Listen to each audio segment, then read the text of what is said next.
não estamos a falar de uma coisa esotérica, estamos a falar de um debate que deve ser tido, porque até particularmente neste momento em que a Europa está com um gravíssimo problema orçamental e não sabe exatamente para onde é que se há de virar para resolver os seus problemas. Porque há sempre aquela ideia, que é uma ideia que se consolidou muito nas democracias modernas, que é isto resolve-se com dinheiro. Portanto, quando há um problema, resolve-se com dinheiro. E está mais ou menos claro que as coisas não são bem assim. Vamos lá ver um bocadinho de que é que estamos a falar quando falamos deste vício dos fundos. O que estamos a falar é de algo que nós já conhecíamos do livro anterior de Nuno Palma, o livro sobre as causas do atraso português, em que o Nuno, de alguma forma, atribuía boa parte da responsabilidade por esse atraso ao excesso de dinheiro, que é uma coisa um bocado surpreendente, não é? E contraintuitiva, mas, no fundo, a ideia de que quando um país, uma nação, uma comunidade vê chegar muito dinheiro de uma vez, rapidamente e sem esforço, digamos assim, esse país acaba por sofrer um choque que é negativo. Não é obrigatório que isso suceda sempre, muitas vezes os países são capazes de encaixar bem esse fluxo de dinheiro, mas muitas vezes acontece o contrário. Este fenómeno tem um nome, quer dizer, enfim, a doença holandesa, Dutch Disease, foi um nome inventado aqui há umas décadas atrás por uma revista muito influente chamada The Economist. Toda a gente que segue a política internacional conhece a The Economist, e tem a ver com algo que aconteceu na Holanda, precisamente, não assim há tanto tempo. Portanto, a Holanda, no final da década de 50, década de 60, descobriu uns campos de gás. Portanto, aliás, vários outros países sofreram o mesmo, e isso trouxe muito dinheiro. Portanto, o fluxo de recursos, e esse fluxo de recursos teve efeitos negativos na economia holandesa. Porquê?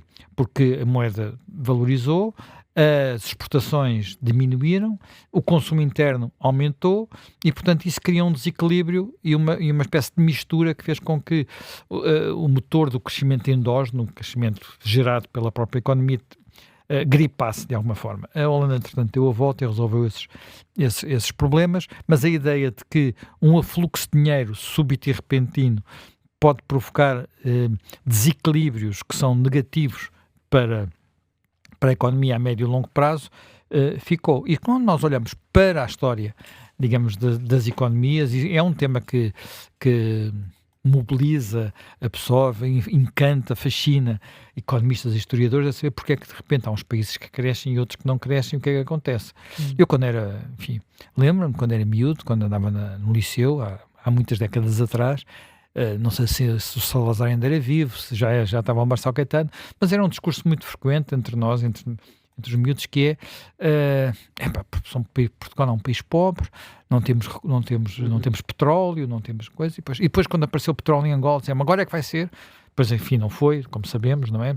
Até porque, entretanto, veio a descolonização, mas eu lembro-me desta conversa quando eu era, enfim, criança, adolescente, e na verdade era muito aquela ideia de que um país é rico se tiver recursos, quando o seu principal recurso são as pessoas que têm, não é? Portanto, e a economia que essas pessoas são capazes de criar, a criatividade, as empresas, a capacidade de produzir, isso é que faz de facto a diferença. Ora bem, olhando para as causas do atraso português, aquilo que nesse livro se defende, e portanto o livro foi um grande sucesso, muita gente o há de ter lido, espero que não tenham só comprado, que tenham lido. Mas está em muita prateleira, em muita casa. Está na nona edição para um livro de não ficção, é uma coisa extraordinária em Portugal. Não há muito poucos casos, recentemente não conheço outro exemplo. Ora bem, o que se dizia é que nós habitualmente temos aquelas explicações do atraso português, as discussões que vêm do século XIX, digamos, as conversas do Casino, o famoso texto das causas do declínio dos povos peninsulares. Atribuímos muitas vezes isso a razões culturais, esse livro falava muito do catolicismo e das coisas assim. Bem, o que o Nuno propôs nesse livro é assim, nós começámos a atrasar-nos, nós e a Espanha também, mas nós em particular começámos a atrasar, a Espanha foi até antes, começámos a atrasar-nos, não foi nem sequer foi ao mesmo tempo que Espanha, foi mais tarde, foi no século XVIII, e foi com o ouro do Brasil. E o ouro do Brasil é o tal fluxo de recursos gigantesco que coincide depois com... Deixou de ser necessário duas coisas, por assim dizer. A primeira coisa que deixou de ser necessária é que o rei deixou de ter que lançar impostos. E ao ter que deixar lançar impostos, deixou de ter que convocar as cortes. E as cortes, que era uma tradição muito antiga em Portugal, não é? Portanto, de repente deixaram de ser convocadas, os reis governavam, na prática, em regime ditadura, absoluto. Não é? Portanto, absoluto. E temos o exemplo máximo disso precisamente no século XVIII português, com o Marquês de Pombal, mas antes tinha metido o Dom João V e, portanto, e Mafra e essas coisas todas. Portanto, ora bem, e a própria necessidade, quer dizer, e há uma coisa muito interessante que é, nós não precisamos de ter indústria porque podemos comprar tudo. E há até textos que às vezes falam, quer dizer, para que é que vamos fazer, preocupar-nos em ter, enfim, não é um caso português, é o caso de Espanha, porque Espanha teve um influxo parecido antes com a prata das Américas. Não foi o ouro do Brasil, foi a prata das Américas. Potosí, a famosa montanha de Potosí, na atual Bolívia, que dava para tudo e mais alguma coisa. Ora bem, o impacto desse fluxo de dinheiro em Espanha e depois em Portugal levou a que as estruturas económicas pré-existentes de alguma forma se dissolvessem. A própria estrutura, por exemplo, de produção agrícola de Espanha foi completamente abalada. Passámos a ter uma coisa que era... Os grandes senhores, como tinham muitos recursos, podiam impor a sua vontade e, portanto, uma das coisas que aconteceu em Espanha, até recentemente, que era os grandes rebanhos que cruzam o território inclusivamente sem impondo que não haja limites das propriedades, porque eles cruzam as propriedades todas, na prática destruíram a grande parte da agricultura na Meseta Ibérica. Portanto, porquê? Porque não era necessário. Tínhamos a renda da prata e das colónias. Em Portugal, passa-se mesmo com a nossa indústria incipiente, designadamente a indústria têxtil, enfim, há outras razões, outros motivos, mas passa-se muito isso. E depois é, no fundo, a tal maldição dos recursos. Nós temos esses recursos, não precisamos de criar as condições endógenas para isso, e depois temos também, e depois isto cruza com outros mecanismos, o tema das instituições, porque há países que, apesar de tudo, como tinham instituições mais inclusivas, com maior participação, que não tão dependentes de um poder centralizado, único e, no fundo, rentista, conseguiram reagir de outra forma. O exemplo típico disso é a Noruega, quando também descobre petróleo, neste caso no Mar do Norte, e a renda do petróleo não destrói a economia norueguesa.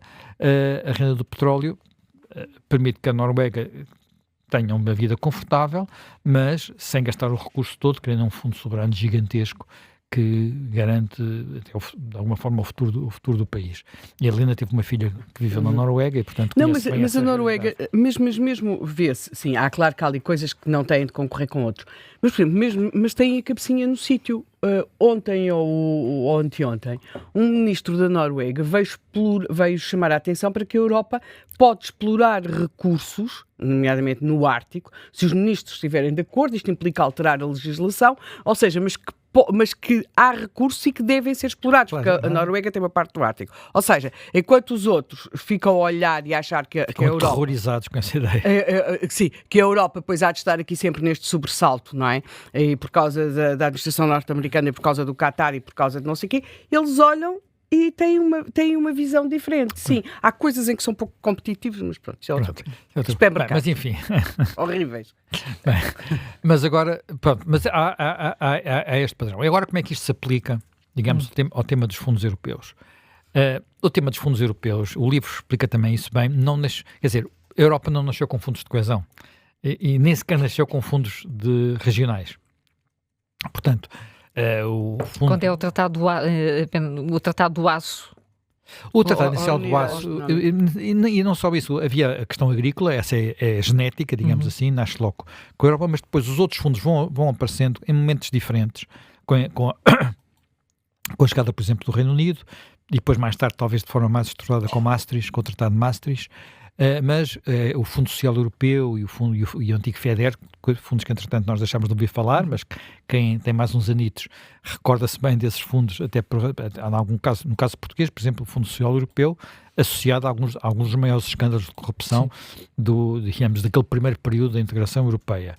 O FEDER, apesar de tudo, foi diferente, mas isto tudo se multiplica com os fundos de coesão e nós,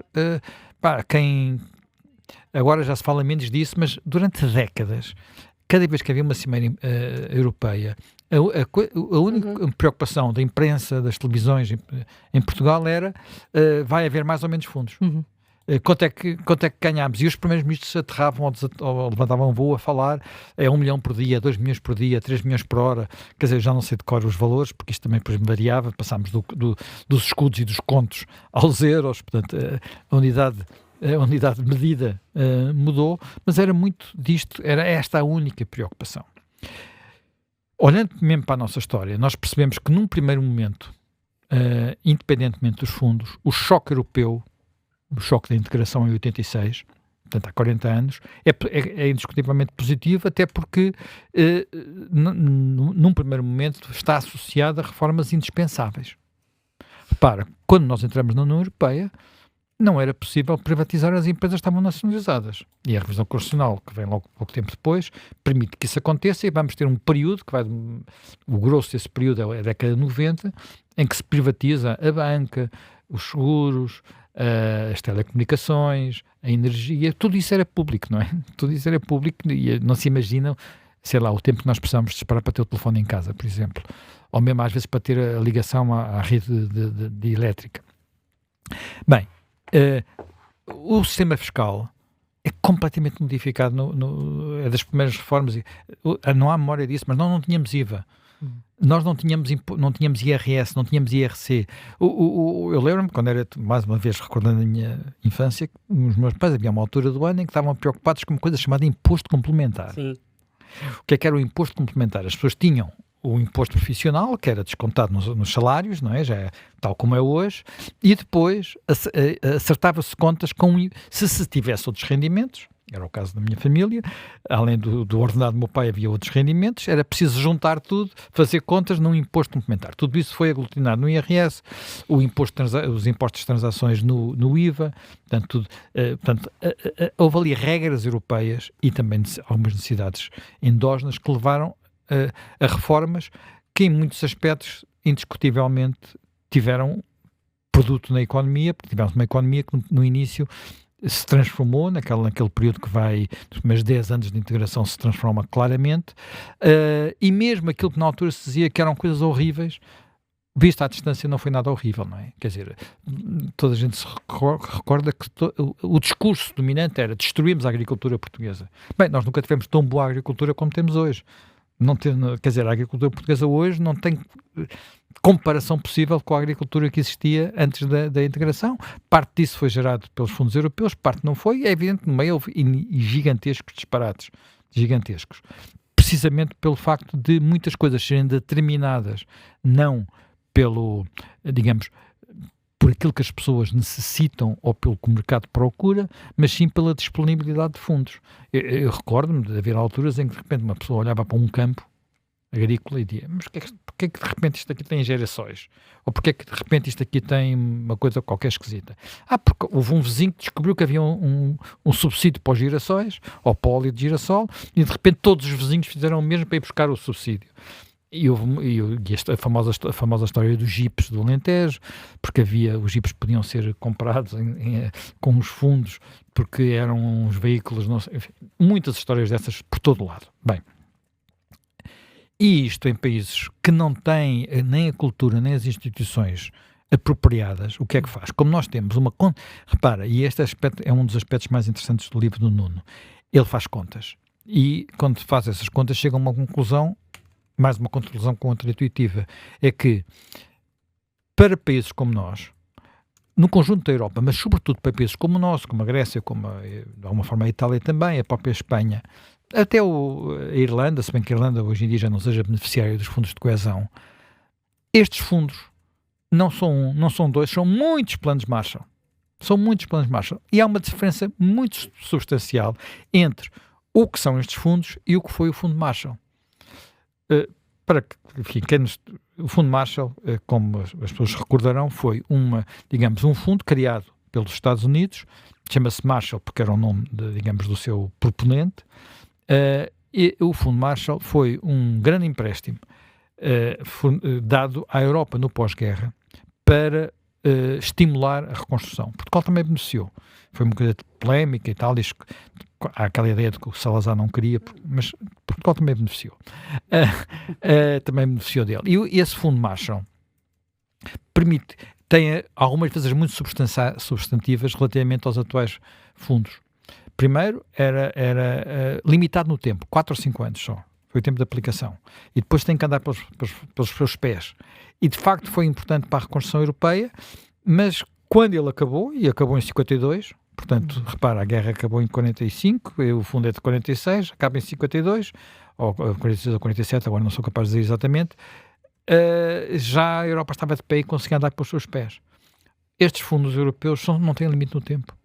E resultou muito de uma forma de funcionamento da União Europeia e de funcionamento da União Europeia, que é, cada vez que se fala em diminuir este tipo de fundos, os países beneficiários dizem nós vetamos o que quer que seja, vetamos o orçamento, vetamos tudo, não é? Portanto, resultado, nunca é possível, quer dizer, são sempre negociações extraordinariamente penosas, agora estamos novamente num período desses, e que depois se vai encontrando sempre mecanismos de dizer, bem, os fundos mas vão agarrados a reformas. Pronto, que é uma forma que eu diria matreira e errada de fazer as coisas, porque as reformas têm que ser endógenas, têm que ser assumidas pelos próprios países.